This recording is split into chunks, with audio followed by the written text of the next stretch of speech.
Organic morning दोस्तों, कैसे हो आप। एग्रोवेट ऑर्गेनिक में आपका सभी का स्वागत है। आप जो एग्रोवेट ऑर्गेनिक से अभी तक काम कर रहे हैं उस सभी किसानों को और सभी युवाओं को हमारा तहे दिल से नमस्कार। आज हम बात करेंगे मल्टीप्लायर के कुछ ऐसे चीजों में जो अभी तक आपने सुना ही नहीं है। ऐसी चीज आज मैं आपको बताने वाला हूँ कि प्रकृति से भोजन कैसे प्राप्त होता है। कौन सी भी फसल को खाद की जरूरत नहीं है। प्रकृति ने कैसा भोजन प्राप्त किया है। मेरा एक आपसे निवेदन है कि जो पहला इंसान यहाँ पे आ गया था उससे पहले प्रकृति ने उसका भोजन तैयार किया था। तो चलो आज दोस्तों ये जानकारी हम एग्रोवेट माध्यमिक की तरफ से आज आप सभी किसानों को और सभी दोस्तों को मैं आज सुनाने जा रहा हूँ। दोस्तों ये वीडियो थोड़ा सा लंबा हो सकता है, कई बार हमको एक या दो पार्ट में इसको डिवाइड करना पड़ेगा, लेकिन दोस्तों कहीं भी जाना नहीं है, आपको लाइक और सब्सक्राइब करना है। जल्द से जल्द दूसरा भी वीडियो हम आपको जल्दी देंगे। चलो तो दोस्तों आज हम देखेंगे कि वनस्पति का भोजन क्या है और वनस्पति कैसे भोजन प्राप्त करती है।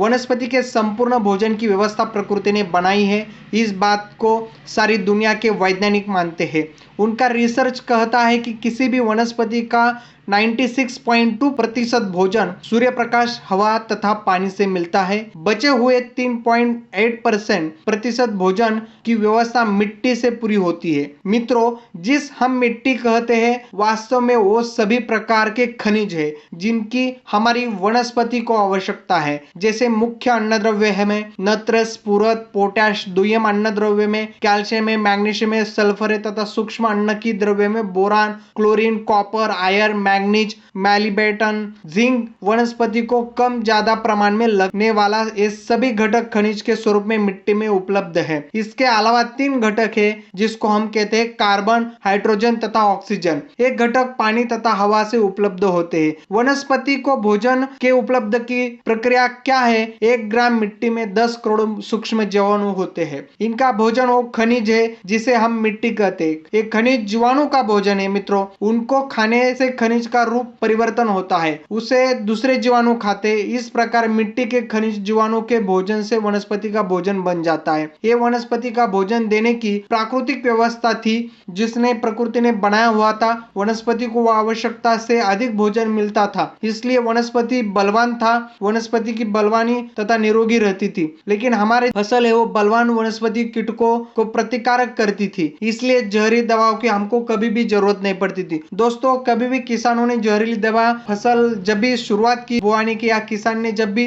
ये फसल लगाने की शुरुआत की तब किसी प्रकार की कीड़ वहां पे मौजूद न होते। इसका कारण ये है कि उस मिट्टी में 10 करोड़ बैक्टीरिया सूक्ष्मजीव थे। अभी हम गिनती करेंगे तो हमारी जो मिट्टी है उसमें 10 करोड़ की वजह से अभी 2 या 3 करोड़ तक मिट्टी में बैक्टीरिया रह गई है। आज हमारी वनस्पति को प्रकृति से बिना मूल्य भोजन कैसे प्राप्त किया जा सकता है, इसके बारे में भी आज हम जानकारी देखेंगे। प्रकृति से छेड़छाड़ के भयानक परिणाम भोगना पड़ते हैं। जिस प्रकार जंगल नष्ट करने से बरसात कम हो गई, गर्मी में वृद्धि होने से हिमालय पिछड़ रहा है, उसी प्रकार मिट्टी में जहां करोड़ों करोड़ों जीवाणु थे उसमें गर्मी बढ़ाने वाली रासायनिक खाद डालने से बड़ी संख्या में जीवाणु मर गए हैं। परिणाम ये हो चुका है दोस्तों कि वनस्पति को मिट्टी से विनामूल्य भोजन मिलना बंद हो गया और बहुत कम हो गया है। इसलिए वनस्पति का ये भोजन रासायनिक खाद के माध्यम से भोजन देना जरूरी हो गया है। अब किसान भाई रासायनिक खाद डालता तो है तो, लेकिन वनस्पति को रासायनिक खाद भी जीवाणु के द्वारा उपलब्ध होता है। जीवाणु की संख्या कम होने से दिया जाने वाला रासायनिक खाद भी फसल को उपलब्ध नहीं हो पा रहा है। इन समस्याओं का सामना करते करते थक चुका किसान भाई आत्महत्या करने में अभी मजबूर हो गया है। दोस्तों ये समस्या बहुत सारे अभी राज्यों में फैली हुई है।